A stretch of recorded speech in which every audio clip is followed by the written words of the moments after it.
I am confused. What? What? What the hell am I supposed to pass through?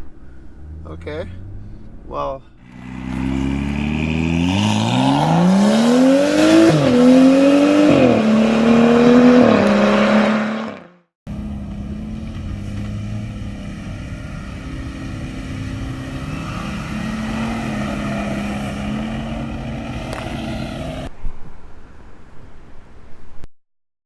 Assalamu alaikum, Team 0 to 60. Today we'll be reviewing a 440i that's been tuned for an extra 50 horsepower by AC Schnitzer.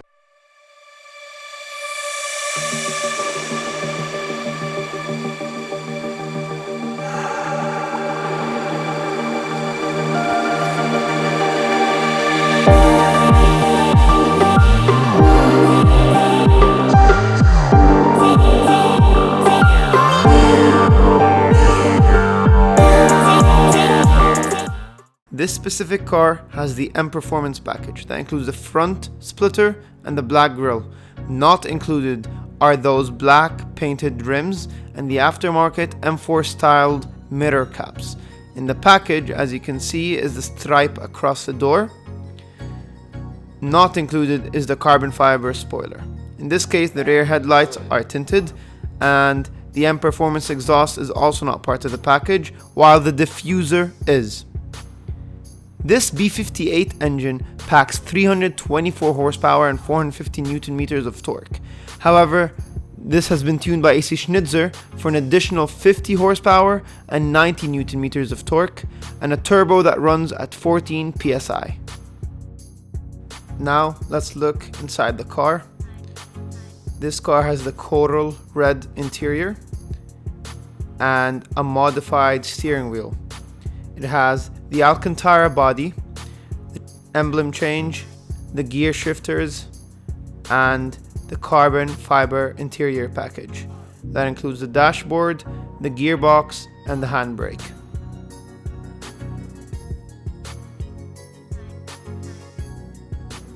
There is only a small amount of storage around the car, just some cup holders, some under your armrest, and the glove box.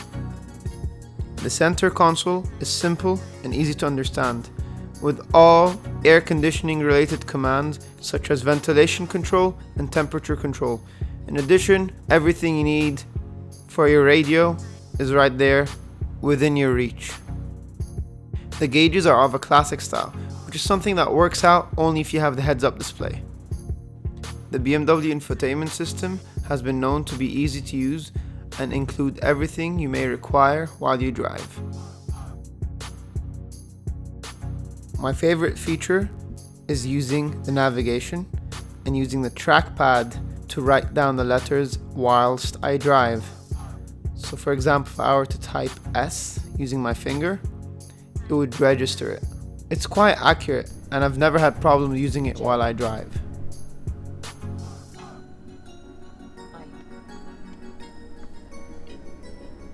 I'm 5'11", 6 feet when I have my shoes on, and there's still a lot of headroom left, considering this is a coupe. This is quite comfortable actually. Let me put the seat back. Plenty of leg room. There's plenty space for your bags. If you need to travel, you can put the seats down as well to increase the amount of space. It's a nice side. Storage is over here. Of course, room for more things under here.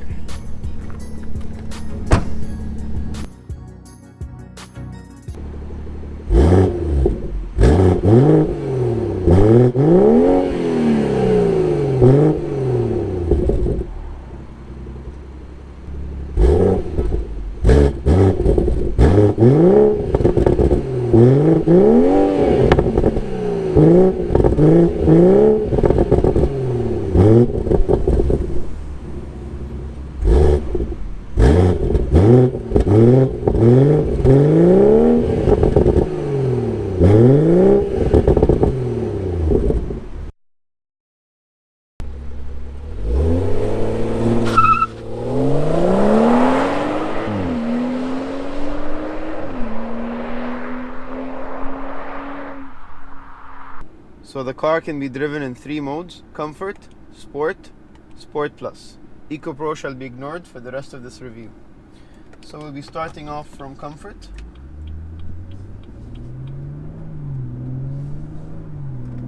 So the moment you put your foot down on the gas pedal, you realize that the car is always anxious and ready to lunge forward. That's because the turbo starts spooling at 1,400 RPMs, which is very low, to be honest. That's basically idle. So as the daily driver of this car, it's quite comfortable. It keeps the noise levels to a minimum, considering it's a sports car, and it's actually durable when it comes to handling potholes. Now, it's not as durable as an E-Class, for example, or a 5 Series, but it's also not as stiff as an M4, and I feel like that is a good balance that you can have for a sports car. I've driven this car for over 20,000 kilometers, and I can promise you that it's comfortable. It is the perfect amount of comfort you need in a sports car. It's between a 5 Series and an M4. Not too stiff, not too comfortable. On track, surely it won't perform as well as an M4, but it would definitely give you the power you need. So something I love about the B58 engine and its turbo is how quickly it spools. There is basically no turbo lag. So right now I'm literally at 1,400 RPMs. Precisely. Check this out.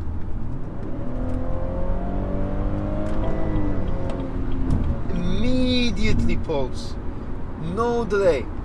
There is a slight delay when you kick down, but keep in mind I'm in comfort mode, and you would only feel the value of the turbo spooling at low RPMs when you're driving at low speeds.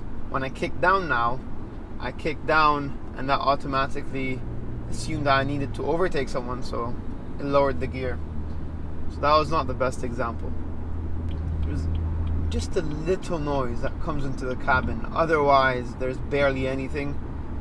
Just the sound of tires maybe when you start hitting 140 kilometers per hour. Some wind noise.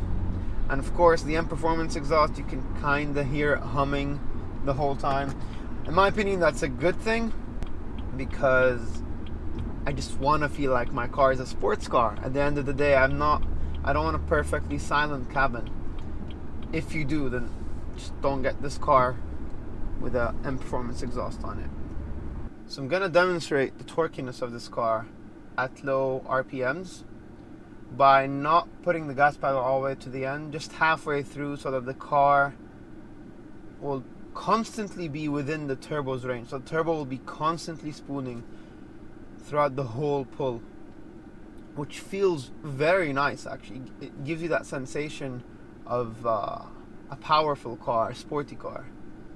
Just the signal decides to turn green, we can go for it. There we go. Let's check this out.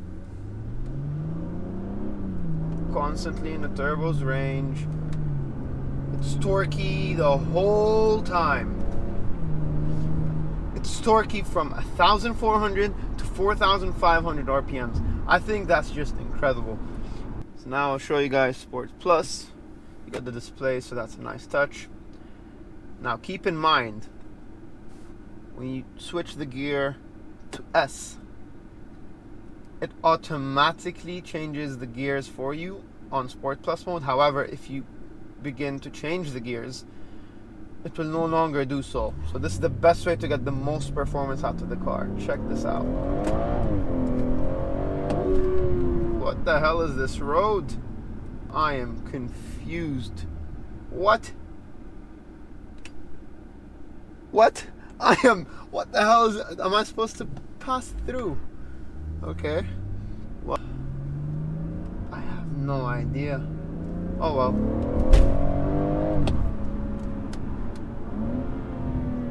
Where the hell am I? Is this a dead end? Please don't be a dead end. Okay, good. Because let me just show you the pull on this. Wow, there's no grip. there is no grip. There is no grip. There's so much sand. Still pulls though. Sounds insane doing so as well. I wish I could show you guys how this sounds from the outside. It's gonna prove to be difficult. It sounds good, I promise. Now keep in mind, it is basically 40 degrees Celsius, so it is not optimum conditions for the engine nor the turbo. So performance is definitely reduced by around 30 horsepower. But I guess that's made up for with the tune. So basically you can assume this car is stock. This is how it would perform in 20 degrees Celsius and stock conditions.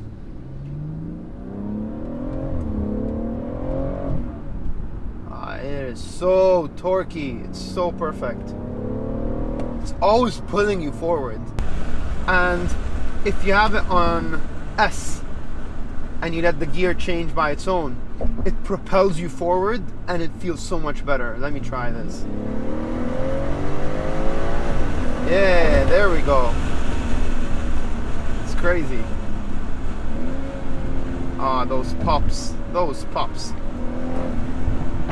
I hope you can hear that. That's too good. It's just too good. So we are at NYU Abu Dhabi. Please tell me the video captures how awesome that sounds. I really hope so. To conclude Sports Plus mode, it is crazy. God damn, this is good. This is good. I'm gonna show you guys a few more pulls on comfort. I feel like I didn't do that justice.